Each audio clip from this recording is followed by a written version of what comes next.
Assalamualaikum warahmatullahi wabarakatuh. Alhamdulillahilladzi anzala ala abdihil kitaba wa lam yaj'al lahu iwaja. Sallallahu ala sayyidina Muhammadin wa ala alihi wa sahbihi ajmain. Dalam video yang lalu kita sudah menguraikan bahwa nama Allah adalah nama Quran juga, bahwa Allah sedemikian memberitahu kepada kita bahwa Quran itu penting sehingga penamaannya pun disebut dengan namanya. Mari kita urai sedikit lebih detail lagi tentang 4 nama Quran yang itu adalah namanya Allah juga. Di antaranya yang kemarin sudah kita bahas adalah Al-Haq. Apa sih yang dimaksud dengan Al-Haq ini? Kami baca dalam bukunya Pak Quraisy tentang menyingkap tabir ilahi Asmaul Husna. Di antara mana Al-Haq adalah mantap, tetap, wajib, pasti, dan itu berupa konstanta. Jadi makna Al-Haq adalah sesuatu yang mantap dan juga pasti, dan dia tidak berubah atau konstanta dari dulu sampai sekarang dan akan datang. Dia tidak berubah. Bisa kita bayangkan bahwa demikianlah Allah mempunyai sifat Ar-Rahman, Ar-Rahim, tidak hanya sekarang tapi dari dulu juga Allah tersebut sudah Ar-Rahman Ar-Rahim, yang Maha Kasih lagi Maha Penyayang. Sekarang pun juga demikian Allah, dan yang akan datang juga demikian. Allah tetap Ar-Rahman Ar-Rahim. Jadi sifatnya sangat tetap, tidak berubah sama sekali, dan itu pasti. Nah, Allah dinamakan Al-Haq, dan demikian juga dengan Al-Quran.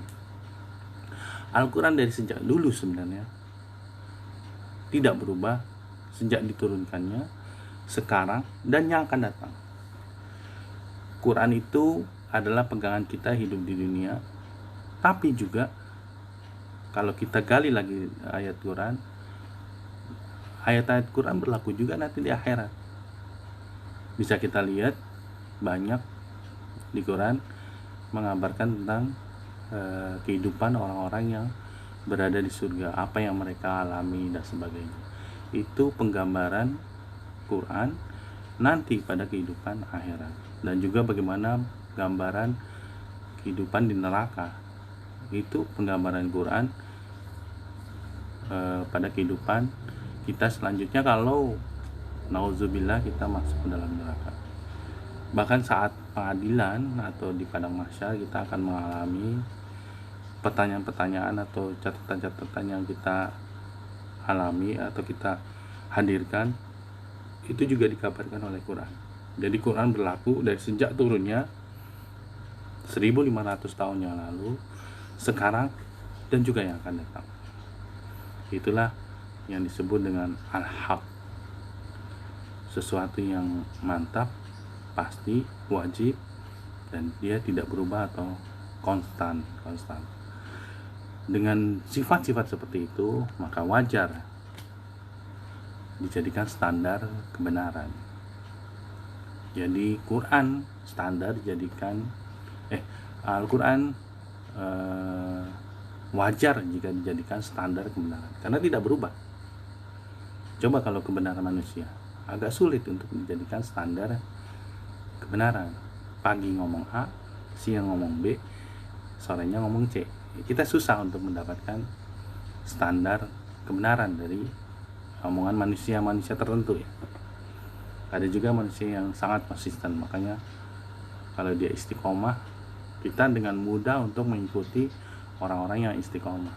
Pagi ngomong A, siangnya ngomong A juga, sorenya ngomong A juga.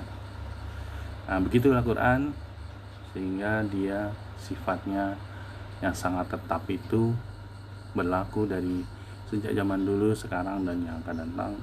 wajar dan sangat wajar dijadikan standar kebenaran. Lalu yang kedua adalah karim. Apa yang dimaksud dengan karim? Diurai dalam bukunya Pak Quraisy tersebut dalam Asmaul Husna adalah diantaranya istimewa, puncak dalam segala aspek, mengandung keluhuran dan kemuliaan. Sangat istimewa. Jadi Allah sangat istimewa. Istimewa itu apa yang dimaksudnya istimewa? Dia puncak dari segala aspek. Jadi kalau Allah itu berilmu, ilmunya dalam keadaan puncak. Allah kalau pemaafnya dalam keadaan puncak. Allah sangat misalkan mulianya juga berada dalam kondisi puncak. Jadi puncak dalam segala aspek. Kita coba bandingkan dalam manusia tidak mungkin mencapai puncak dalam segala aspek. Misalkan dia orang yang jenius, pintar, tapi belum tentu kaya, atau dia orang yang sangat kaya, puncak dalam kekayaannya, tapi belum tentu pandai dalam hal tertentu, sedang-sedang saja. Atau juga misalkan kita dapati atau sering kita jumpai orang yang sangat dermawan tapi sangat terbatas kekayaannya, dan juga ada yang orang yang sangat puncak kekayaannya tapi sedikit dermawannya. Ya begitulah manusia, penuh dengan keterbatasan. Sedangkan Allah itu sangat istimewa di dalam semua aspeknya. Dia maha kayanya dalam puncaknya, dia maha berilmu, ilmunya dalam keadaan puncak yang tidak ada mengalahkannya selain dirinya sendiri. Dia maha dermawan, maha penyayangnya itu dalam keadaan puncak, sehingga wajar jika dia disebut dengan maha mulia. Nah, Quran yang Allah turunkan kepada kita itu memiliki semua aspeknya dalam keadaan puncak. Jika kita baca dalam bukunya Pak Quraisy, mukjizat dalam Quran, mukjizat Al-Quran, itu kita bisa temukan betapa dahsyatnya mukjizat Al-Quran dari segi jumlah kata yang tepat, dari segi tepatnya istilah, dari segi macam-macam. Misalkan ternyata jumlah penamaan kata surga dan kata neraka itu sama jumlahnya. Saya lupa berapa jumlahnya. Lalu tepatnya nih, dari segi tepat, misalkan jumlahnya kata daratan yang disebut dengan al-bar, dan jumlah kata lautan yang dalam Quran disebut al-bahr. Al-bahr itu mengandung 77% kata di dalam Quran, sedangkan al-bar daratan itu sekitar 23% di dalam Al-Quran. Ternyata itu tepat dalam kondisi lautan, luasnya lautan dan luas daratan. Luas lautan 77% sekian dan luas daratan 23% sekian. Sangat cocok dengan real kenyataannya. Itu jadi Quran disebut juga karim karena di semua aspeknya dalam keadaan puncak benarnya, puncak ketelitiannya, puncak kesesuaian dengan kehidupan realita. Makanya disebut dengan Al-Quranul Karim yang sudah disebutkan dalam video sebelumnya, terdapat dalam surat, saya lupa, surat Al-Waqiah 56 ayat 77. Oke, lanjut. Al-Hakim atau Hakim. Allah Hakim.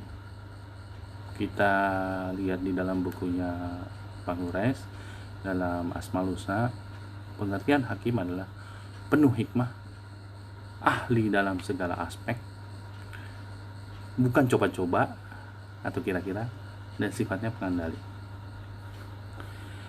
Kita coba bandingkan kehidupan hakim ya. Hakim itu harus bisa menilai sangat tepat, jangan sampai salah, sehingga diharapkan dia tahu segala aspek, baik aspek keilmuan, aspek kenyataan, aspek macam-macam ya, sesuai dengan yang disidangkan. Coba kalau ada salah satu kekurangan aspek, maka dia akan mengurangi nilai keadilan yang dia hasilkan. Nah, sedangkan Allah, seperti yang tadi sudah disebutkan dalam Karim, puncak dalam segala aspek. Nah, hakim itu ahli dalam segala aspek. Jadi hampir mirip. Jadi Allah mengetahui segalanya, sehingga dia wajar jadikan hakim buat kita. Jadikan standar Allah sebagai hakim. Hakim itu memberikan putusan terakhir tentang misalkan iman atau tidaknya seseorang, Islam atau kafirnya seseorang. Bukan kita yang menilai, tapi Allah yang menilai. Karena semua itu Allah mempunyai segalanya, dan segala pengetahuannya dia sangat puncak, sedangkan kita enggak, cuma melihat dari satu sisi waktu, satu sisi ya sangat-sangat sedikit gitu. Dan itu bukan coba-coba Allah menilai, tidak sembarangan dalam menilai. Dia dengan segala kemahaannya bisa menghasilkan keputusan yang sangat tepat. Jadi wajar kalau hakim itu juga sebagai pengendali.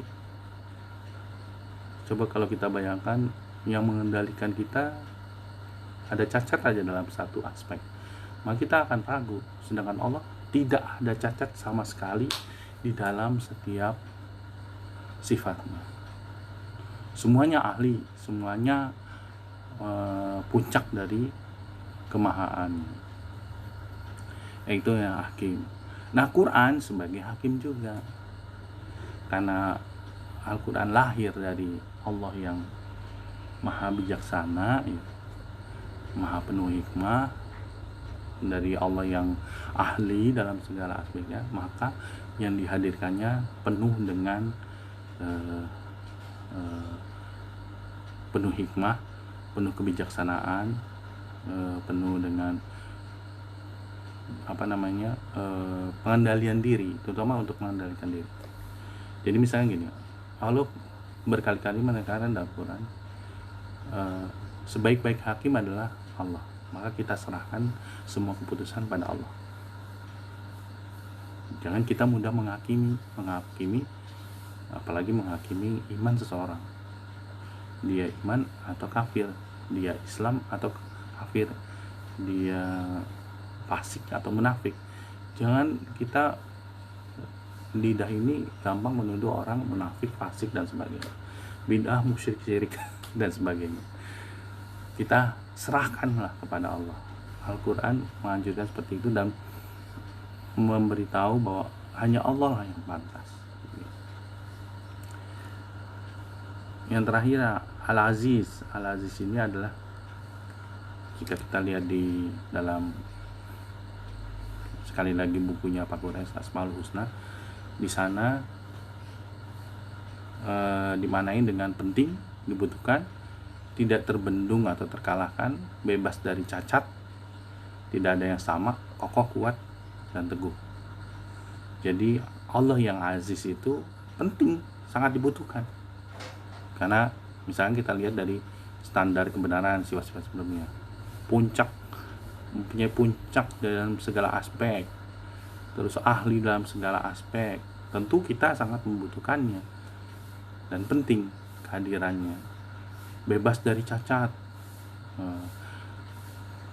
terus apalagi tidak ada yang sama. Nah, itu makna dari aziz, tidak ada satupun yang sama dengan dia, yang mempunyai mempunyai puncak dalam segala aspek. Nah, wajar jika Allah dijadikan sebagai aziz, yang kokoh kuat. Dia bisa berbuat sekehendaknya, dia bisa mewujudkan apa yang dia kehendaki. Tapi kita perlu tahu bahwa kehendak Allah itu tidak sembarangan yang kita bayangkan, seenak udahnya sendiri. Oh tidak, Allah mempunyai sifat yang tadi, hakim, karim, yang dia ahli dalam segala aspek, yang dia puncak, istimewa, pasti luhur yang dihasilkannya, begitu. Jadi sangat kuat untuk menciptakan. Ciptanya pasti kuat, ciptanya pasti kokoh. Nah, dia menurunkan Quran yang tadi kokoh, kuat, dan juga teguh. Tidak ada yang bisa mendandingi Quran, walaupun satu surat pun. Saking kokohnya, saking kuat. Tidak ada dari sejak diturunkannya Quran sampai nanti di hari kiamat yang bisa menyamai Quran. Itu menunjukkan bahwa Quran adalah kokoh. Tidak ada yang menyamai kebenarannya Quran, yang aspek kebenaran itu dalam keadaan puncak, seperti puncaknya kebenaran dari Quran. Tidak ada lagi yang bebas dari cacat. Quran itu bebas dari cacat, dari kelemahan. Dari satu huruf pun sangat penting dari Quran. Satu huruf pun tidak bisa kita cabut dari Quran, karena bisa beda maknanya. Bahkan satu huruf, satu kata pun atau satu ucapan pun itu diikatkan dengan, kalau kita belajar ilmu nahwu itu sangat terikat, sehingga itu yang membuat Quran menjadi kokoh, kuat, tidak berubah. Ilmu nahwu adalah ilmu yang sebenarnya kalau saya simpulkan, dia mengikat satu kata dengan kata yang lain. Jadi pengucapannya itu tidak akan berubah. Dia harus sesuaikan dengan kata yang sesudahnya, harus sesuai dengan kata yang sebelumnya. Ya begitu. Nama Allah sangat sesuai dengan sifat-sifatnya, sehingga dia bisa menurunkan Quran sesuai dengan namanya. Oke, sekian dulu. Nanti kita coba simpulkan dari nama-nama Allah tersebut, bagaimana sikap kita selanjutnya. Sekian, wassalamualaikum warahmatullahi wabarakatuh.